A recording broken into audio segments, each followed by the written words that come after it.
Hey Joanna, welcome to the Not-So-Millennial podcast. How are you? I'm good, Brianna. How are you? I am great. You look awesome. Thank you. So do you. Thank you. Thank you. Awesome. So tell us, I know there's a lot of people, we've been blowing this up on Twitter that I get the opportunity to interview you, and I'm so excited to be talking with you. But we all want to know, how did you get your starts in acting?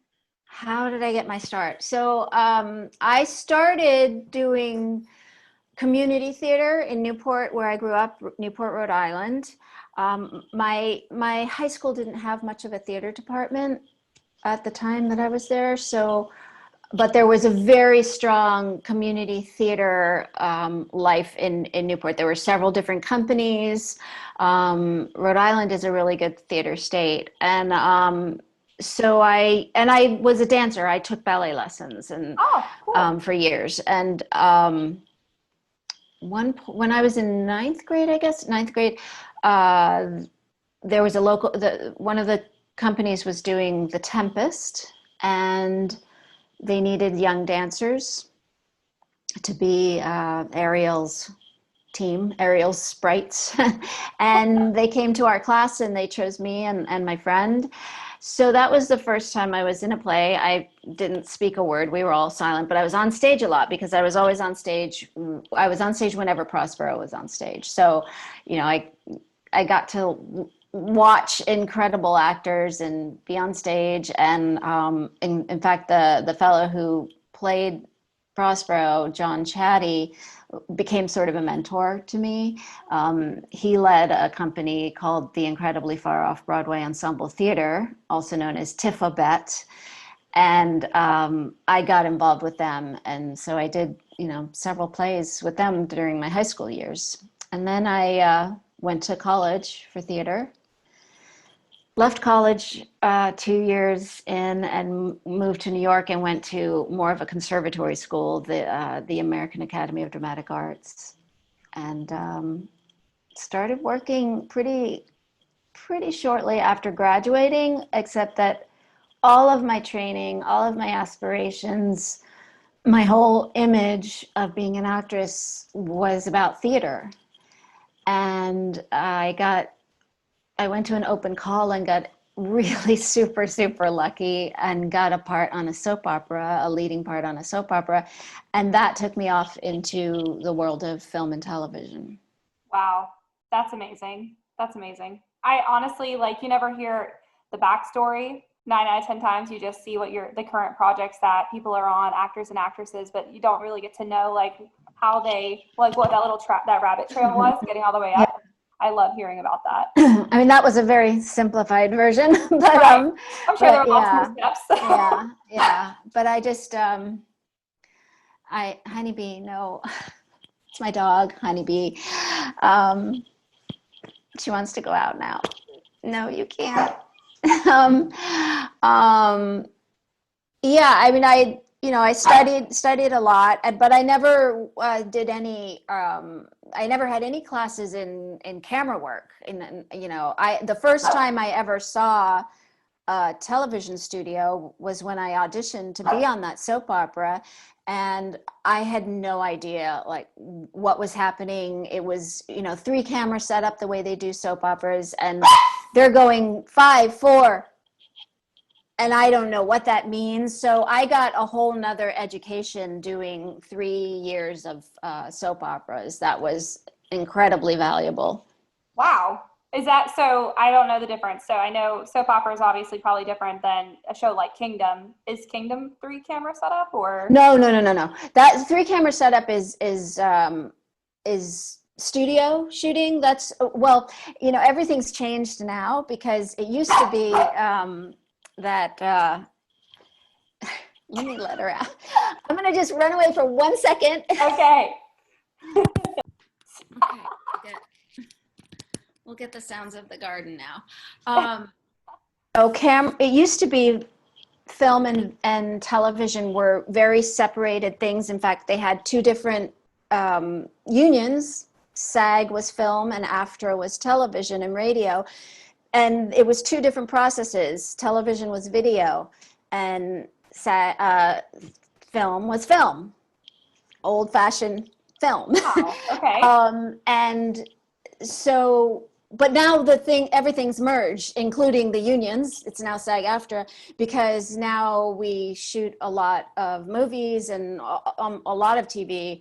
It's rare to actually shoot on film now because everything is, high definition video. But soap operas and like sitcoms back in the day were shot in a studio, on a sound stage, with 3 cameras at the same, shooting at the same time. And it was like a proscenium stage. Wow. In fact, sitcoms would have audiences out there. So it was like a stage and the cameras would be there and you would, do it all at once. And that's the way soap operas are done.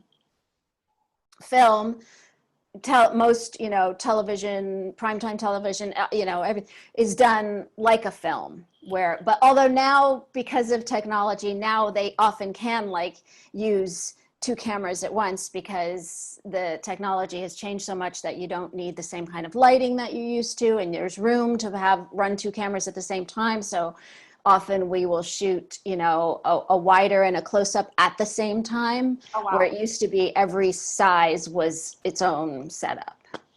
Holy cow. Okay. That sounds like a lot. No pressure or anything. Like when you're on camera, no pressure. Well, it's just it was done one way for a long time, and then everything speeded up, everything changed. So and in fact the actual shooting of things is speeded up a lot, because like I said, there's not as much lighting set up, because these video cameras can shoot in much lower light than old film cameras did. And that's my very limited knowledge of how cameras and lights work. But in my experience as an actor, there's a lot less waiting around time with the new kind of cameras, with the video cameras. Wow. Well, no, obviously you know a whole lot more than I. So you just gave me a whole education just then. So, speaking of TV, you know what we're going to talk about. We're going to talk about Kingdom and how boss that show was. That was, oh my God. I watched the entire thing. I think my husband and I got done with it in 2 weeks, which was a lot of watching. That's a lot to take. We were binging. We had to. I mean, you did such a phenomenal job playing Christina. I honestly, it's I don't even know how, I thought that's who you were. So, you and I have never met each other, but I was like, man, that's she plays that role so well. That's just that's gotta be her. And, well, thank you. You're welcome. You're transitioning. I hope that I'm not quite her. You're not. You're nothing like her. But that's how well you played the role. So I'm going to ask a question, just because I'm married to Nick Jonas's doppelganger. What was it like? It's true. I've seen the pictures. He does look a lot like him. He is. I showed it to Mac, and I showed it to Dan Buffa, who I just spoke with, and he was like, "Oh, it's just everyone has a doppelganger out there somewhere." But what was it like being his mom on the show?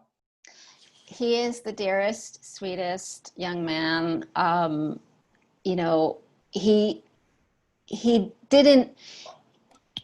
He left the pop star off the set, so he just came on as one of the company, and he was just very down to earth and worked so hard. All of the guys did, to transform their bodies and to gain all these skills. And he was lovely. He was just absolutely lovely. I was in love with him. He was just perfect casting. And I know, Byron Belasco, who created the show, resisted the idea of Nick Jonas at first, because he didn't want it to be the Nick Jonas show. Right. But he said he came in, he auditioned, and he was that guy. He was, Nate had such a sweet, innocent heart to him, and then he could become an animal in the cage. And it was sort of shocking the first time I saw Nick do that. I think the first, I wasn't around for any of the first, fight scenes or anything, but so watching the show, that first scene where he does the weigh-in. Oh yeah. And he like tears off it, takes off his shirt and he's like flexing and everything. And I was like, oh my God, he's a monster. And then when he came out, walked out for that fight, it was just transformed. But he did beautiful work, and I very much enjoyed working with him. I was shocked.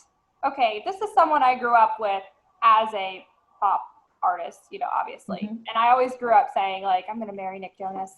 Anybody my age grew up saying that. It was either mm-hmm. Nick, Joe, or Kevin. And Kevin Right. obviously got left out a lot, unfortunately. Mm-hmm. But I honestly didn't know he was on the show. I didn't do my research prior to watching. And then when I saw him appear, I was like, what? Like, Nick is in this show? And then his character, like, first of all, that's so 180 from the life he leads.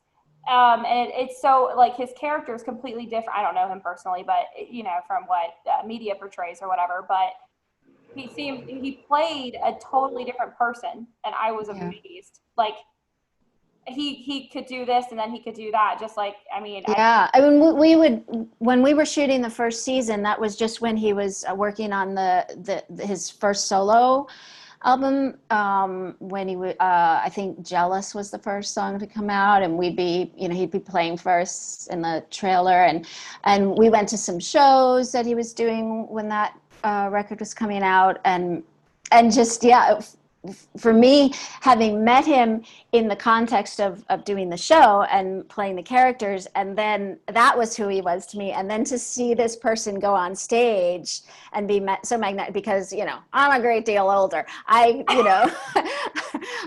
didn't really get on the Jonas Brothers train. But just then to see him be this, sparkling personality on the stage, is just so incredibly talented. No, for sure. That's man crush Monday, every Monday, aside from my husband. So what was it like on the show being married to Frank Grilla, Alvy Kalina? Well, Christina, my character, and Alvy were long estranged. Right. So, we weren't exactly married, but we had long been together and we had long been estranged. And I'd say, in my mind, being married to Alvy was not easy.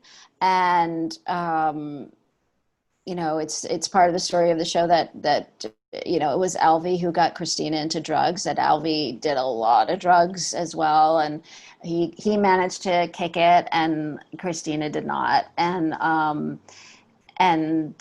he sort of left her in the gutter. So I think that they were very young and wild and sexy together. And then things got really real. And, and they were bonded by addiction. And, then they didn't have that in common anymore. And so she has the feelings about Alvy are very complicated. And there's a lot of, and then wrapped up with her feelings about her children and everything she missed and how she walked away from them. It's a lot of weight on her, surrounding Alvy. And so, but she's got Alvy's number. She knows who he is. Right. So there's still a fondness there, even though they're sort of antagonists. Right. Speaking of, TV and the friction between characters and everything like that. I don't know about audition processes for television or anything like that. I'm sure they're pretty grueling, or they can be. But so a part of this podcast, I really like to focus on generational differences. You and I are different generations. I experience different things in my industry versus what you're experiencing in your industry. And I was just wondering if there was ever a point in time where maybe you were too young or maybe you were too old for a role that they were looking for, and how you kind of got around that criticism? Because, you know, audiences are looking at you, and I know people my age look up to you, and people your age look up to you too. So it's more or less like, how did you, if was there ever a time where maybe someone said, oh, she can't do that because she's, you know, millennial, or she's Gen X, or she's whatever? Well, I wasn't any of those, but you know, I come way before the alphabet began.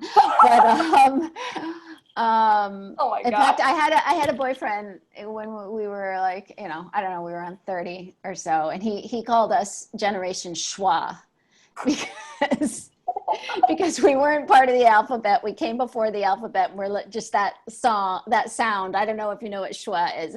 Schwa is the sound, the sound that Oh, you okay. when you take you know, a lot of vocal lessons and dialects lessons.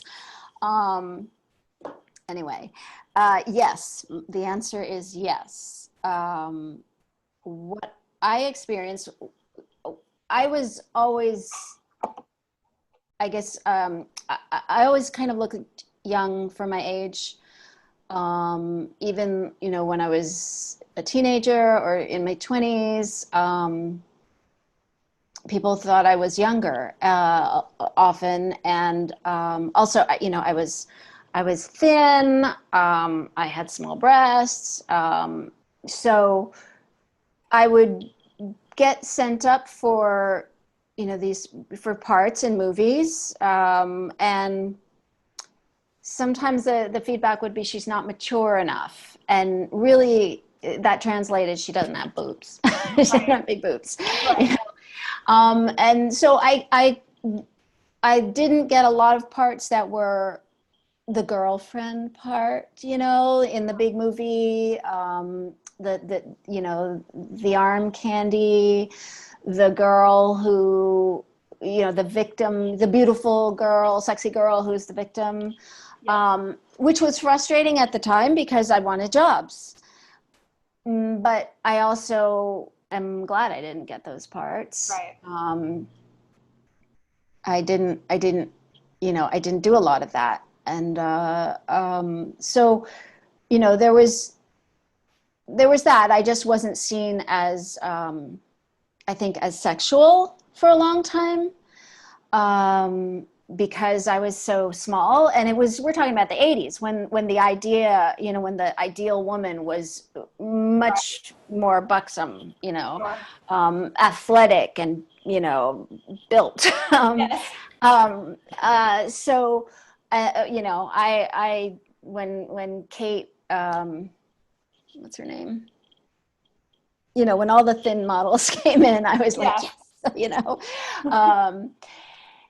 And, you know, in fact, I was in my 30s when I did a movie where I was cast as sort of a wayward girl who was making a living as a stripper, and I felt it as a personal coup. I know from the writer that there was some, you know, who liked me, that there was some convincing that had to be done to cast me. That's okay. You know, she didn't have breasts, whatever. But and I, you know, went topless in that movie, and I was proud to do it and say, like, look, you know, girls come in all sizes, and, you know, and they're still sexy. I love that. We need more of that. In this world, we need so much more of that. Oh my gosh, I have so many friends. Well, you know, I mean, in this world now, I think there is a lot of it, though. There is a lot of that. Of course, you know, things have opened up with cable television, with, you know, with HBO and Showtime and DirecTV and, you know, everything, where we can show so much more on television. And you know, I'm not saying everybody should be running around naked, but I've done a good amount of nudity in my work, but always, you know, when I felt like it was intrinsic to the character or to the story of the scene. But you know, there's nudity all over the place now. And I think it's healthy because the United States is way behind in body acceptance and than Europe, or where who cares, they're just, it's a body. Sometimes they're having sex, sometimes they're just walking to the bathroom, or whatever. So that's great. I mean, it's a balance of between exploitation and telling truthful human stories. Right. But I think some boundaries have started to be expanded and broken. I think of Girls, and Lena Dunham. She did I think she just did such an amazing thing for body positiveness, and I'm all for it. I love that. So speaking of, like, you've done some nudity scenes, there's some nude scenes. Well, not, I don't think full, but there's some nudity in Kingdom. What was your favorite scene to film in Kingdom? Well, it didn't involve nudity. My favorites, I think, it's hard. And there were a lot of really intense scenes that were, just to sink your teeth into as an actor, were just, amazing. I mean, every scene in Kingdom was great to play with. But I particularly enjoyed the scene where first Christina and the boys go thrift shopping. Oh yeah.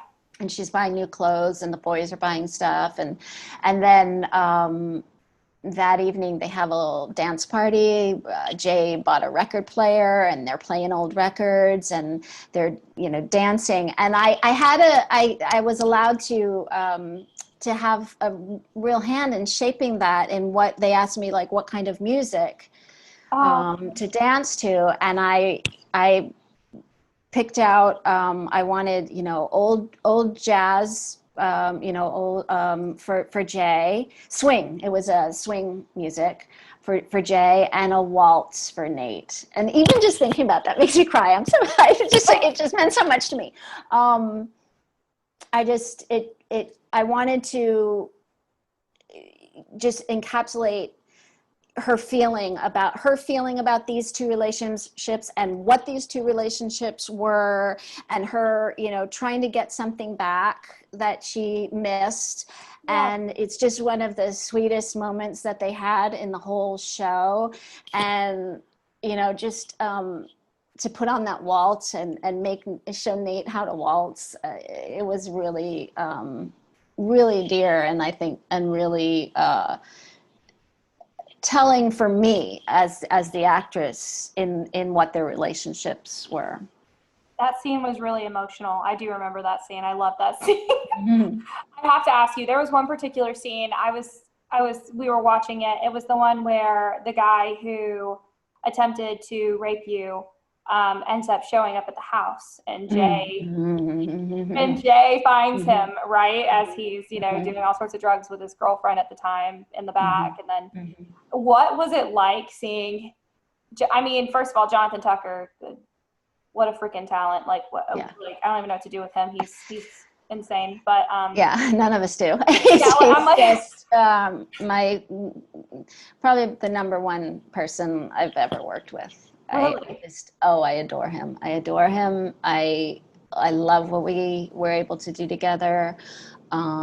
He raised the bar for me. He's just, he will stop at nothing. He's just brilliant, absolutely brilliant. You're right about that. I completely agree.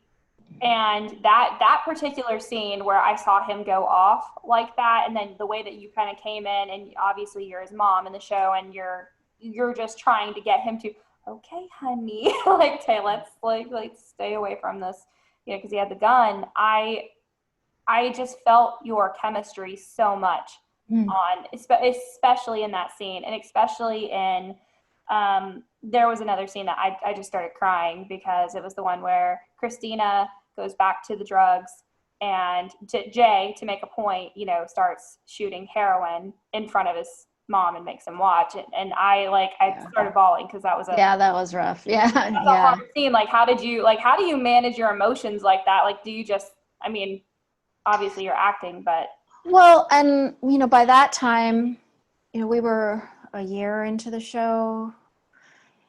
We had developed these relationships, and we were all very invested in these characters and the story that Byron was trying to tell. So, these lives were very real for us. And, um, I'm not sure if I had to like walk in off the street or be a guest star and like come in and do that scene. I don't know if I would bring the same, amount to it, because, we were Jay and Christina. We had been in those skins for quite some time, and going ups and having ups and downs. And it was just another day in their life. that's crazy. I mean, honestly, it's definitely one of the best shows I've seen in a very long time. Like, I don't binge watch like that ever in my life. I've got things to do, you know. But we were truly set back by the talent in that show. So bravo. Thank you. On You're behalf welcome. of everyone, I will say Yeah, thank you. for sure. And along with that, you know, it's amazing getting to meet people like you and you yourself. And what kind of advice would you have for other people who are my age, who are trying to break into the industry, on the acting or entertainment industry? Do you have any advice that you've learned along the way that maybe you could pass along to others? It's a cliche, but be yourself, be your authentic self. And you may not know who that is yet, really. I mean, how many of us can actually define ourselves? But Not me. just be in yourself, not knowing the full story yet. Um, Young people in this business, I mean, I'm both astounded and terrified. I mean, it's just, um, there's so much more to do than when I was coming up in the business. There was only a few doorways to go to as far as employment, and now there's so many other ways you can go, and there's so much technology that allows you to create yourselves. And I would say do that. um, you look at a show like Crazy Ex-Girlfriend, and that, started with some videos that were made by herself, and then it became a show. So, create what you can. If you're inspired to create, I sort of, feel like I'm an actress. I'm not a writer. I'm an actress. Give me the words, and I'll do something with them. Right. I wish I could feel like I could take better advantage of what there is, what the tools are today. But also, just get an education. You're not going to like move to Los Angeles and get a job. You Right. need to prepare, to do the job. Spend some time studying theater. Find out the roots of why we do this. Why do we want to tell stories? That's what excites me. Finding a story to tell. And that was incredibly exciting about Kingdom too, because that came to me when I auditioned for that. All I had in my hands were the first script, where my character appears for like 1/4 of a page near the end. Right. I didn't know what was in it for my character, but it was an incredible story that I wanted to be a part of. Right. So yeah, it's hard to say. Educate yourself. That's good. I think young people today are kind of, from what I've seen, very good at this, being present in the world, being aware, being active, politically active, just, yeah, know what's going on in the world. Yep. That's excellent advice. That's going to benefit someone out there for sure. And I have a couple of friends who are going to be watching this, and they're also going to, they want to be actors and actresses. So good. Awesome. Thank you for that. And along with being in the industry, I'm sure the industry has changed quite a bit since COVID-19. Yeah. How's the pace of that? I mean, I don't even know, what are some COVID activities you've been able to do? I know everyone's kind of paused on what they're doing and quarantining. So what are some COVID activities you've been up to? Oh, well, it's been a while since I spent a whole summer at home, because often I'm working in the summer. Like last year, I was in Albuquerque a lot, and then I also, in the summer, my daughter and I will go east, home, go to New York, go to Rhode Island. So I got back into my yard. I planted things. I put in some vegetables, and I'm staring at my yard right now. I have a large unruly yard, so there's a lot to be done out there until it gets way too hot to do it. A lot of weeding, and just kind of I'll be sitting out there in the dirt with my hands in the dirt, like digging out things, and it's very satisfying to me. And what else have I done? I got on the sourdough bread train. Had some failure at first but now I've got it. Now I've got a starter that's doing pretty well, and I'm getting some good bread out of it. So I've been baking a lot and making ice cream. So I've been expanding my circumference because I'm eating bread and ice cream. Sounds good. Yeah, and just like cleaning and cleaning out closets, and a lot of cleaning around the house. And then just sort of like, one of the things I've found that is really relaxing, which harkens back to my childhood. I grew up with a large family. Everybody had chores, and I remember having to iron. And I hadn't really picked up an iron in many, many years because I have a steamer.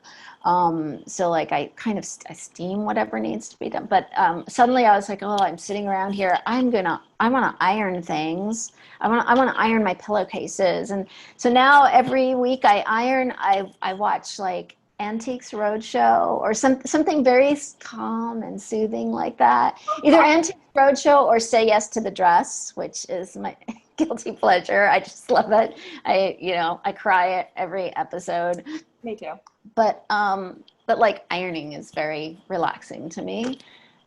So finding these like little simple things around the house, I feel like I'm living out my Little House on the Prairie fantasies from my childhood, just here on the homestead, Well, it's good that you're actually able to do that. I know you probably live a very busy life, very fast paced and all that good stuff.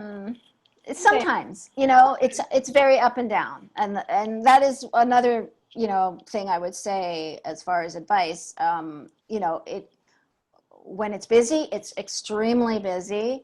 And then you have your downtime and really find things to do in that time. I sort of, despite everything I just said, I sort of at this time in my life find myself with kind of a lack of hobbies. And I need to develop that more, because as when you're forced to sit around like this, you realize I need a way to feel productive. Yeah, there is a lot of downtime as well. So prepare yourself for that. So I can expect to see in the next couple of years, like Joanna's Bakery, ice cream and sourdough bread. I'll come buy some. Yeah. By the way, I have to tell you, I'm so mega excited. I've been talking to my husband about it all week. My Navy Street hoodie gets here on Friday, and I'm wearing it to the studio. Oh, good. I'm so excited about it. Good. Yeah, everybody go buy stuff. Go buy Navy Street stuff. KingdomOfficial.shop. And they just put up the old shirts, like a lot of people have been asking about the shirts that the guys wear in the Yeah. gym, like on the show, the Navy Street official, like Navy Street gym shirts. Yeah. And they just put those into the shop now too. So I there's know. all kinds of fun stuff. I know. Now I'm going And back. there's masks and hats. So yeah. I love that. Seriously, everyone who's watching and listening, go to the shop. And what is it again? It's kingdomofficial.shop. Kingdomofficial.shop. And go and buy something and support this mastery. Like, seriously. Joanna, thank you so, so, so much for joining us on the show today. It has been an absolute blast getting to know you and interviewing you. I've looked up to you for a really long time. So cool. Thank you. Thank you. It's nice to meet, extended family. We are cousins in some manner. I don't know, like, third cousins twice removed or something. I don't know what it is. I don't actually know what we are, to be honest. Yeah. But somehow there is blood there, and I'm so glad to get to know you too. And thank you for this opportunity. And everyone, go stream Kingdom on Netflix. Yes, for sure. And I'll be posting this definitely sometime this week. I'll give you a heads up so we can share on social and get everyone with more eyes and understanding on your character, who you are, and of course the show in general, because it needs more eyes on it for sure. Thank you. Thanks for the support. Definitely. I will catch you later, and I'll talk to you sometime soon. Have a great night. All right, you too. Bye-bye.